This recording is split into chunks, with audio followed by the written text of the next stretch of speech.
निर्दलीय चुनाव हमारे भाई लड़ता रही, एगो बहुत अच्छा इंसान, लोगन के दिल में रहे वाला, और हमार शुभकामना बा भाई के साथ हम आ रहल बनी, रवो लोगी नाई। लो भाई, जिस बात का इंतजार था वो फाइनली होने वाला था। तो आप लोग को बता दें कि पवन सिंह के चुनावी क्षेत्र में प्रचार करने के लिए जा रहे हैं खेसारी लाल यादव। दोस्तों आप लोग को बता दें कि अब खेसारी लाल यादव पूरी तरीके से तैयार हो चुके हैं और पवन सिंह के सपोर्ट में जाने वाले हैं खेसारी लाल यादव। दोस्तों आप लोग को बता दें कि पवन सिंह के लिए वोट मांगने जाने वाले हैं खेसारी लाल यादव, और खेसारी लाल यादव जब जाएंगे कारागार में तो देखने लायक होगा कारागार में क्या होता है क्या नहीं। दोस्तों आप लोग को बता दें कि फाइनली पवन सिंह बुला दिए हैं खेसारी लाल यादव को चुनावी क्षेत्र में प्रचार करने के लिए। दोस्तों आप लोग को बता दें कि यहाँ पर खेसारी लाल यादव लाइव आकर बोलते हैं कि लो भाई हम आ रहे हैं अब पवन सिंह के भैया का प्रचार करने के लिए। तो आप लोग को बता दें कि कैसा होगा यार, आप लोग सोच के देखिए, पवन सिंह का प्रचार करने के लिए जाएंगे खेसारी लाल यादव और प्रचार में क्या होगा क्या नहीं सारी अपडेट हम आपको देते रहेंगे। दोस्तों आप लोग को बता दें कि पवन सिंह कमर कस लिए हैं और सारे सुपरस्टार को बुलाने लगे। दोस्तों आप लोग को बता दें कि सबसे पहले बुला रहे हैं खेसारी लाल यादव को। दोस्तों आप लोग को बता दें कि पवन सिंह का प्रचार करने के लिए खुलकर जाने वाले हैं खेसारी लाल यादव, और जब खेसारी लाल यादव जाएंगे तो हल्का मचने वाला है। दोस्तों आप लोग को बता दें कि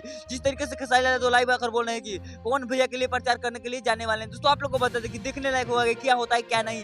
दोस्तों आप लोग को बता दें सब लोग चाहते थे कि पवन सिंह के लिए प्रचार करने के लिए जाए खेसारी लाल यादव, और फाइनली वो बात होने वाला है। सारी अपडेट हम आप लोग को देते रहेंगे। हमारे चैनल पर नए चैनल को सब्सक्राइब कर लीजिएगा। मिलते हैं नए वीडियो में किसी नए टॉपिक के साथ, तब तक के लिए बाय।